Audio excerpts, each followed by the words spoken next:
Gentleman from Ohio is recognized for 2 minutes. Thank the gentleman for yielding. Mr. Speaker, in his opening remarks, the Democrat chair of the Rules Committee said that Republicans last week voted to overturn the results of an election.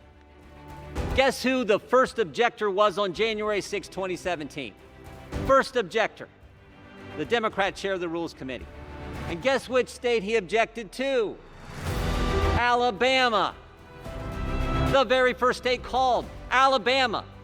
President Trump, I think, won Alabama by like 80 points. Actually, he won it by 30 points. They can object to Alabama in 2017, but tell us we can't object to Pennsylvania in 2021? Pennsylvania, where the state Supreme Court just unilaterally extended the election to Friday?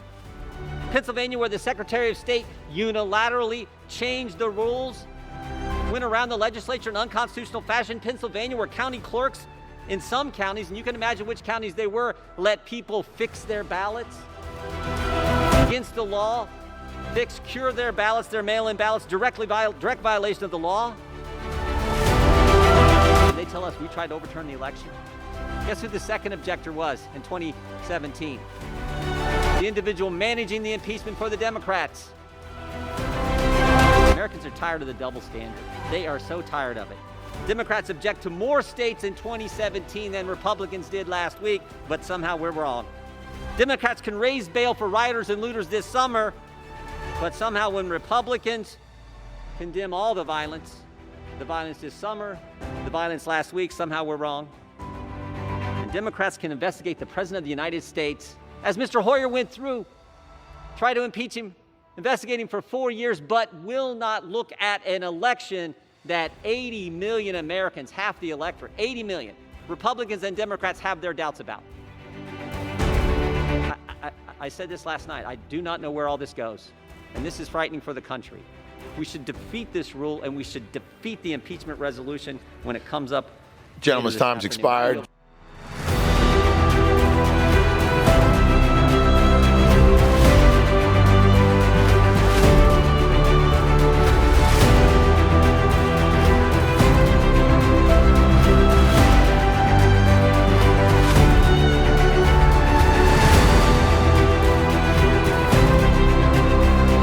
Count me out. Enough is enough. I've tried to be helpful. But when the Wisconsin Supreme Court ruled 4-3 that they didn't violate the Constitution of Wisconsin, I agree with the 3, but I accept the 4. If Al Gore can accept 5-4, he's not president. I can accept Wisconsin 4-3. Pennsylvania, it went to the Second Circuit. So much for all the judges being in Trump's pocket.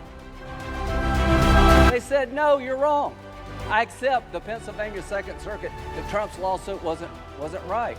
Georgia, they said the Secretary of State took the law in his own hands. He changed the election laws unlawfully. The federal judge said, no, I accept the federal judge even though I don't agree with it. Fraud. They said there's 66,000 people in Georgia under 18 voted. How many people believe that? I asked, give me 10, and I had 1. They said 8,000 felons in prison in Arizona voted. Give me 10. I hadn't gotten 1. Gentleman from Oklahoma Reserve, gentleman from Massachusetts is recognized. Mr. Speaker, some of us objected 4 years ago as a protest vote to raise concerns about what all of our intelligence agencies had stated clearly, that Russia interfered in our election. But what the gentleman fails to acknowledge is that we all acknowledged that Donald Trump was the president the day after the election. Hillary Clinton conceded the day after the election. But I still believe in America, and I always will. And if you do, then we must accept this result and then look to the future. Donald Trump is going to be our president.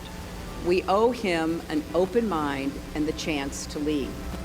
Our constitutional democracy enshrines the peaceful transfer of power.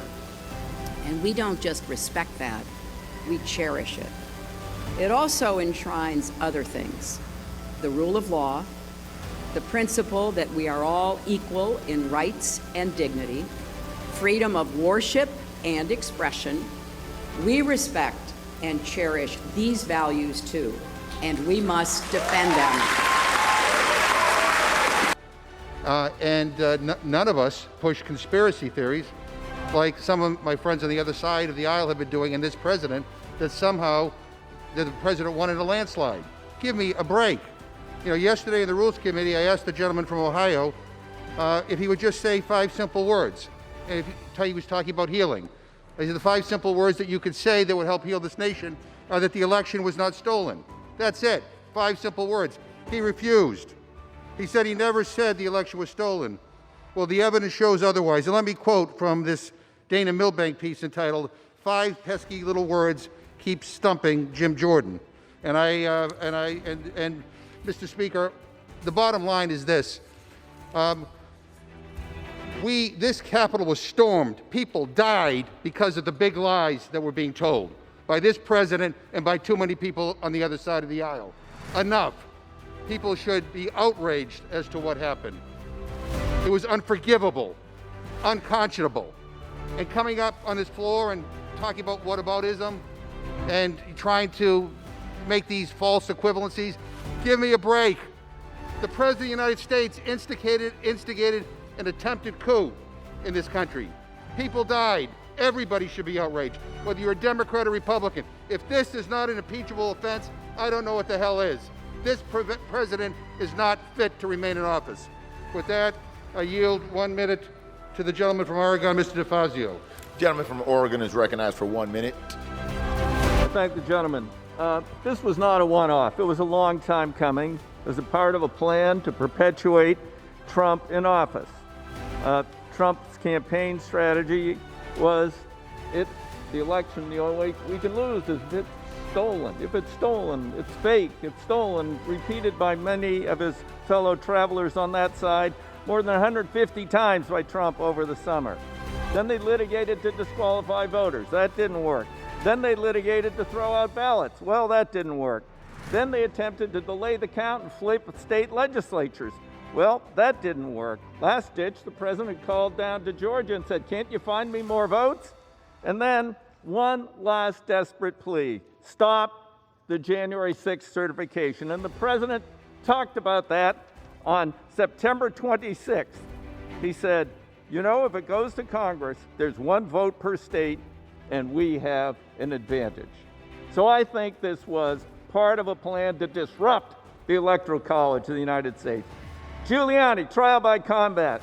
Trump, never take back our country with weakness. Gentleman's time's expired. You have to show Gentleman strength. from You have to be Massachusetts strong. reserves. If you The don't gentleman fight like from hell, you're not Oklahoma gonna have a is country recognized. The anymore. gentleman will And then suspend. he said, "We love The you." gentleman is no longer recognized.